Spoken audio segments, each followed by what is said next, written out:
할렐루야. 오늘은 6월 1일 토요일 아침 묵상 시간입니다. 오늘 우리에게 주신 하나님의 말씀은 사도행전 14장 19절의 말씀입니다.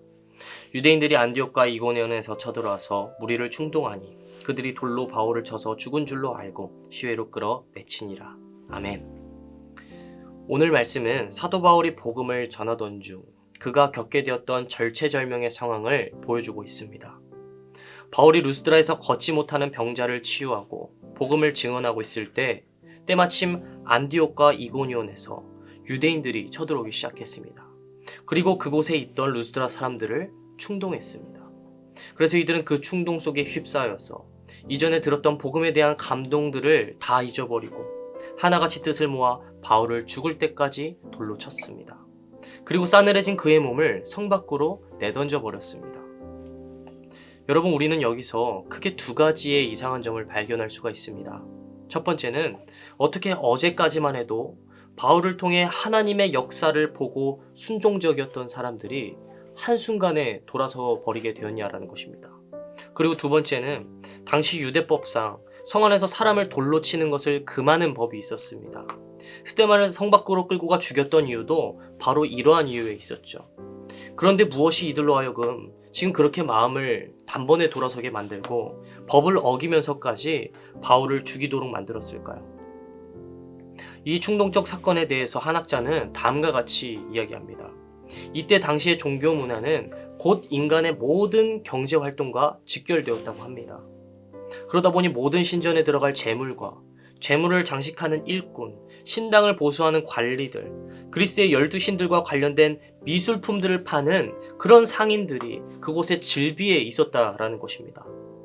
그런데 지금 그것에 그렇게 살고 있던 루스드라 사람들에게 바울은 무엇이라고 설교했을까요?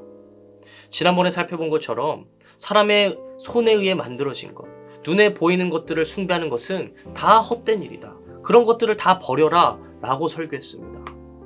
그러므로 만일 루스드라 사람들이 바울의 말을 듣고 눈에 보이는 이런 제우스와 헤르메스 같은 신상을 더 이상 섬기지 않는다면 이 문화와 얽혀 있었던 루스드라 사람들, 특히 사업하는 사람들은 경제적으로 큰 손해를 보게 될 것이었습니다. 바로 이러한 점을 노린 것이었죠. 안디옥과 이고니온에서 온 유대인들은 루스드라 사람들의 생계 문제를 건드렸다는 것입니다. 만일 바울의 말을 따를 경우 이 그리스 신들의 이름으로 밥 먹고 사는 사람들의 생계는 다 끊어질 것이다.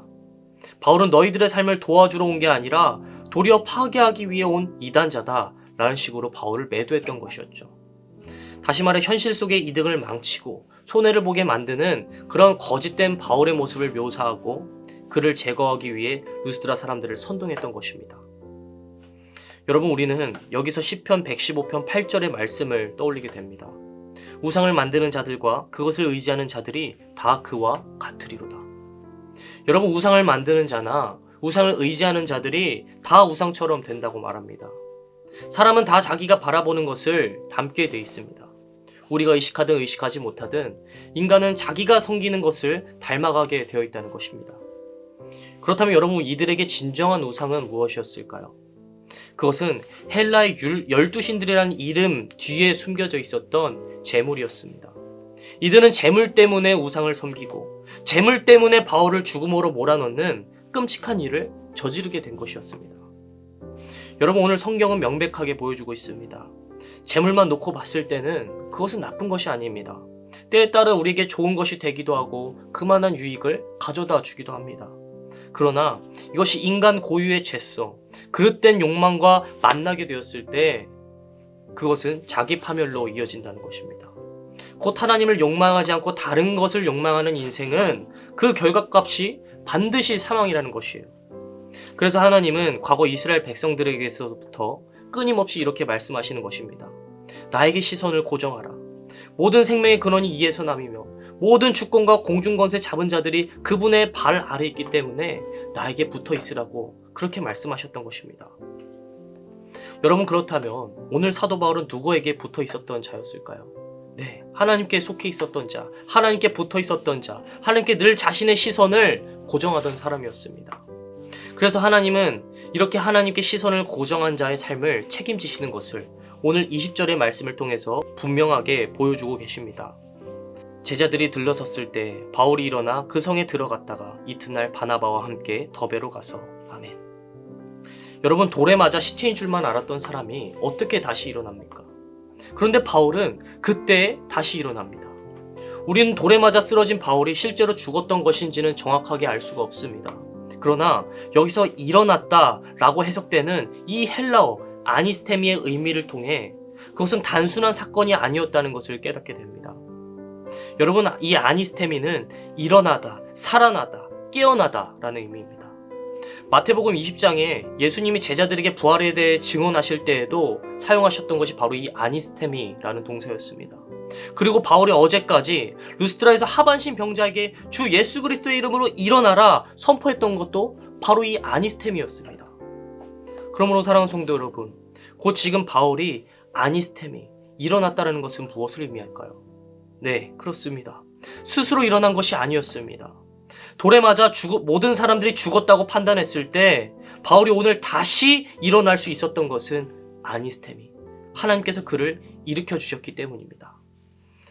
여러분, 하나님께서는 하나님께 시선을 고정한 자 바울을 지키셨습니다. 그가 죽음의 문턱에서도 다시 일어날 수 있는 놀라운 힘을 그 순간 갖게 해주신 것입니다.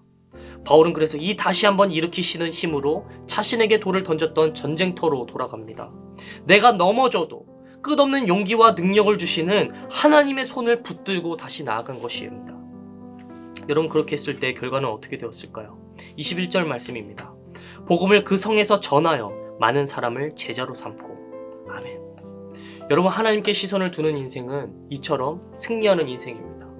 100번 1000번 넘어져도 다시를 외쳐주시는 하나님이 있기에 우리의 인생에는 실패가 없는 것입니다. 말씀을 정리하겠습니다. 사랑하는 성도 여러분, 오늘도 하나님께서는 우리에게 끊임없는 이 다시 어게인의 은혜를 외치십니다. 내게 능력 주신 자 안에서 내가 모든 것을 할 수 있느니라. 사도 바울이 빌립보서에서 이 고백을 할 수 있었던 이유도 그가 바로 이런 하나님을 경험했기 때문입니다. 바라기는 오늘 우리의 삶 가운데도 이 다시 일으키시는 하나님의 은혜를 경험하는 자리가 되기를 소망합니다. 그러므로 오늘도 단 한 번도 실패하지 않은 사람처럼, 오늘도 이미 승리한 인생처럼 세상을 넉넉히 이기실 수 있는 사랑하는 우리 귀한 모든 신내교회 성도 여러분들이 다 되실 수 있기를 주님의 이름으로 간절히 축복합니다. 아멘. 기도하시겠습니다. 하늘에 계신 우리 아버지여, 이름을 거룩히 여김을 받으시오며 나라의 임하옵시며 뜻이 하늘에서 이루어진 것 같이 땅에서도 이루어지이다.